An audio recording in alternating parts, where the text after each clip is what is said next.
personal, di ba?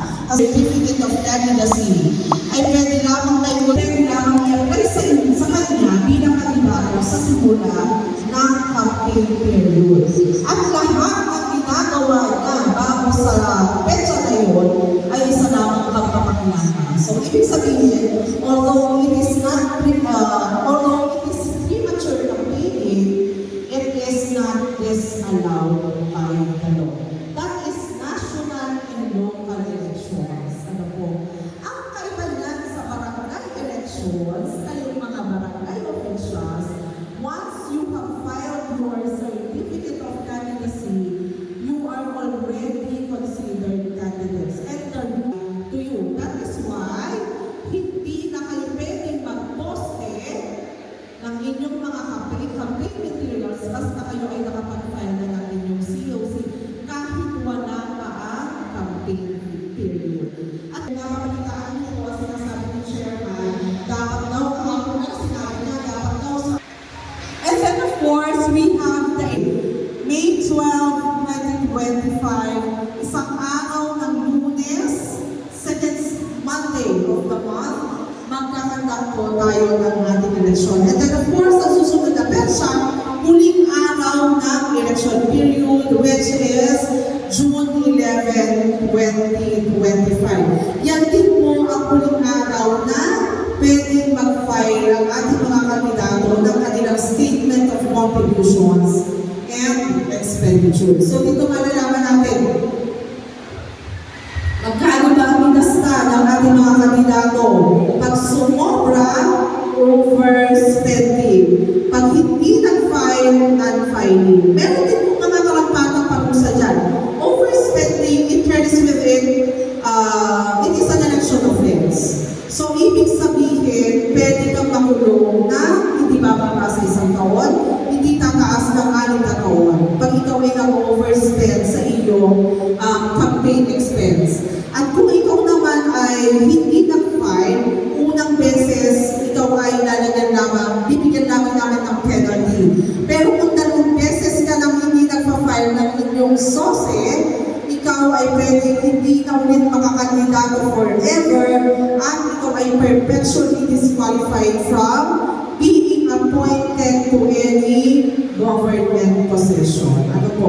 Alam nyo din naman po dito sa Lipa na meron na tayong kasong ganyan. Meron tayong perpetually disqualified for non-filing of 2 sources at meron din po tayong nakasuhan for overspending. Ongoing pa po ang case sa regional trial court. So, tatandaan, pag ikaw ay isang kandidato, dapat nang-file tayo ng ating statement of contributions and expenditures.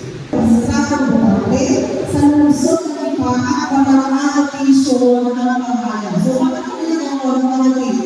Isa lang sa nakakabis ko dito, tapos hindi na nagsulat, huli na kami na-inform na siya ay lumipat sa ibang bayan, siya ay lumipat sa ibang bansa, siya ay namatay na.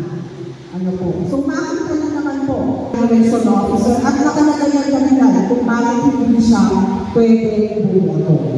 Sa ating election, kung sino ang nasa election day computerized voters list.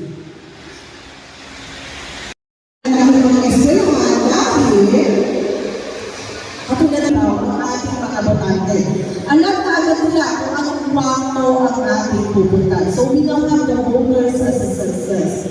Pag alam nila kung saan kayo kwarto pupunta, kayo ay pipila, di po ba? Pero may nakapaskil pa rin itong listahan ng tayo. So, pipila kayo hanggang makapasok kayo ng pinto at makarating kayo doon sa ating mga guro. Sa mga guro sa loob ng presinto. So, kung kayo naman ay walang dahil po rin sa inyong daliri, kayo ay bibigyan ng inyong balota, nakalagay ito sa bayan, citizen folder at minority. So, pupunta kayo doon sa inyong upuan para bumoto. At kayo mismo ang maghuhulog ng inyong balota sa ating vote, sa ating automated counting machine. Ayan, bakit tayo ang mag-overvote?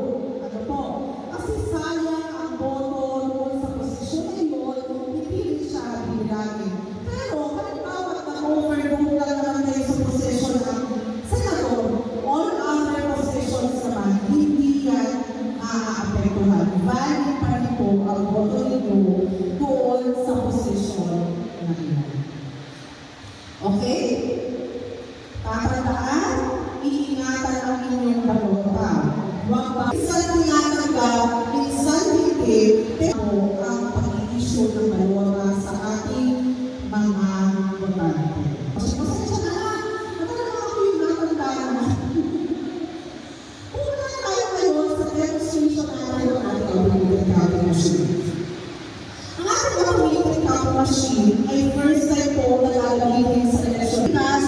Tapos, na-experience ba nyo yun, ang haba ng pila, kasi sira ang makina, sira ang SD card, mainit ang makina, hindi gumagana, kaya kailangan pa natin magbutay.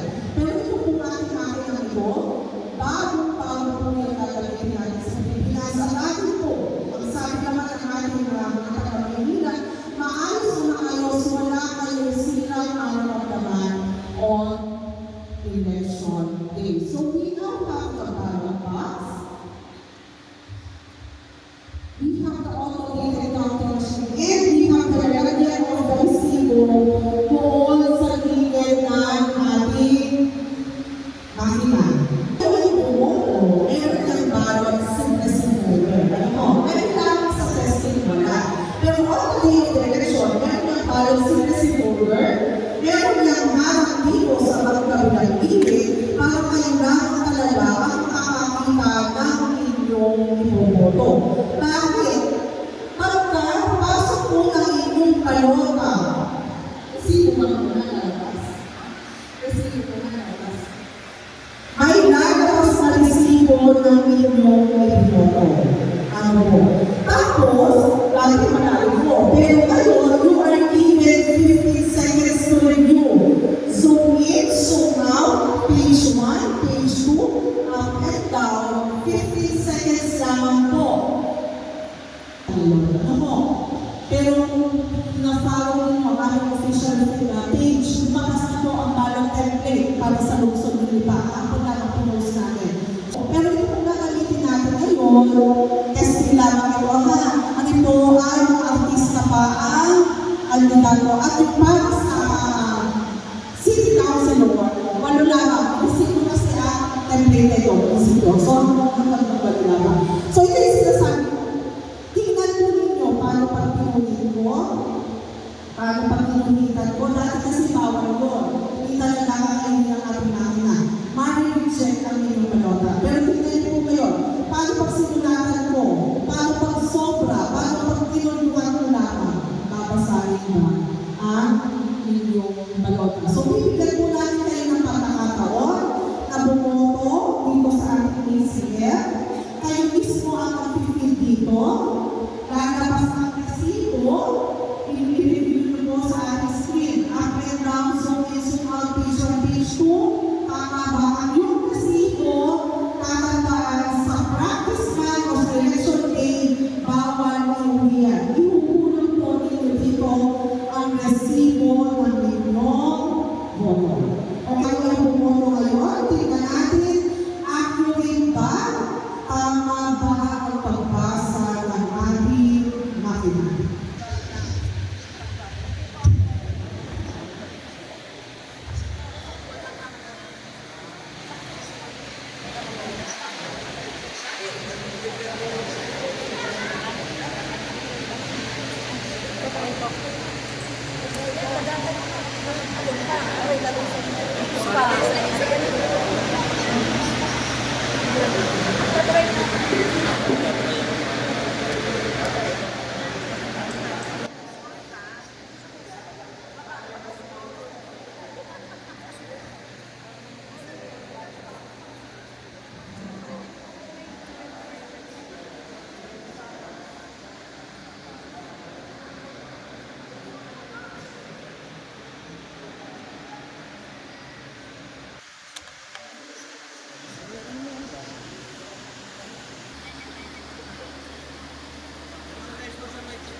Oh.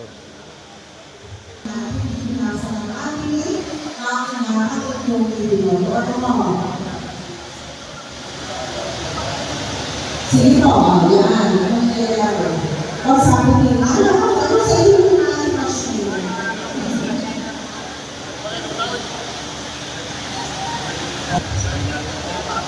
Email, your voter receipt bawal o disappear. Oo. Tapos, hindi given 50 seconds. O, ito, yung gano'n, ito, lahat. Aba, o, ito natin natin. Sa Marlies, tama. O, tapos, iuulo.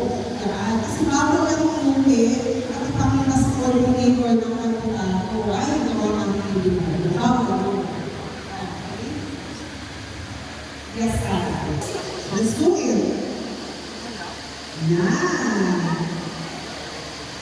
Pwede rin yung picture ng ating tapos, tatay, pwede mo pumunta ng picture. Yan. Diba? Ano ba? Hindi mo.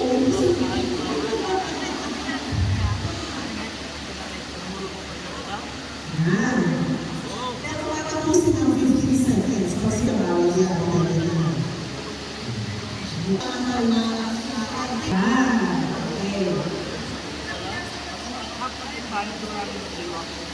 Oo, anong ginawa ninyo ako? Tama naman. Tama pa rin po ang pagbilangin. Hindi namin bibilangin yung posisyon na yung ay na-overload. So, katulad po sa iyo natin, ang posisyon ang i-overload.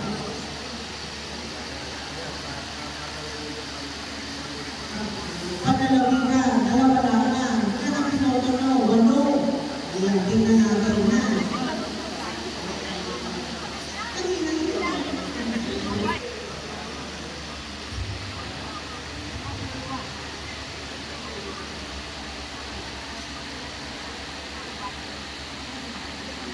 Tama yung nag-overload sa mga. Tingnan niyo po ano nakalagay sa bukan.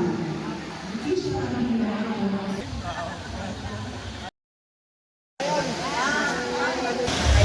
Meron po tayong sample ng ating sampuhante. Hindi talaga siya bumoto. Simulan na.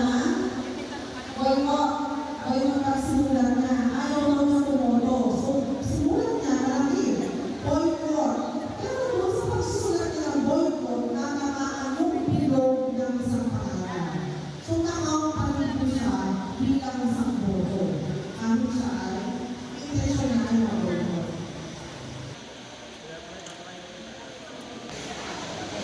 Okay na naman ba?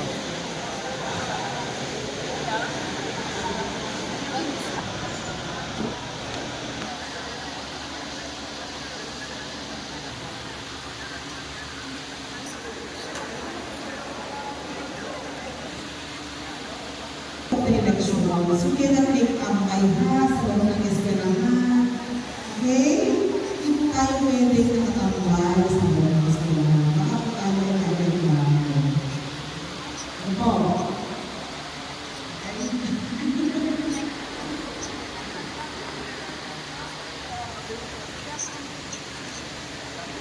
Ganun naman, na kayo hindi pwede tumakay sa loob ng eskwelahan. Hindi po maalagaan ng ating mga libro. Ayan po sa ating mga kasi sila naman ng mga pasimpo. Alas 7, sarado ang voting. Pero ikastabi na sarado ang voting, may tapos na ang kanilang trabaho. Because magsisimula pa ang tutuhan ang bilangan sa loob ng ating makina. Mag-prepare pa sila ng 30 election returns. At mag-skip pa sila sa City Board of Elections. Plus, magsasubmit pa sila sa City Hall. So, yung usually, madaling araw, umaga na lang, Martes sila natatapos. So, magagamit kayo may bawal tumambay sa loob ng ating mga eskwelahan. Hindi natin aalagaan ang ating mga libro. Maraming salamat. So, na ibahagi sa ating mga kabarangay, mga kapitbahay, kung ano yung nakikita ninyo ngayong araw na ito, lalo na sa ating mga senior citizen, PWD senior pregnant women, may pagkakataon na sila ay makaboto ng mas maaga, alas 5 ng umaga hanggang alas 7 ng umaga. Ito po, sa pangpalala, wala na pong voters ID na ipinalalabas sa komisyon ng halalan. Matagal na pong itinigil. Kung kailangan po ninyo ng katunayan na kayo ay butante sa lungsod ng Lipa, mangyari po pa sa aming opisina para kumuha ng voter certification kayo or via authorization. Medyo mahigpit po tayo dyan. Kung hindi sa inyo ang inyong kukuhanin na voter certification, magdala ng authorization galing sa tao na nagpapakuha. Ano po? Sa ngayon ay libre ang ating certification. Dati ibayad 75 pesos, pero ngayon po ay libre. Ano po? Meron po ba kayong katanungan? Wala na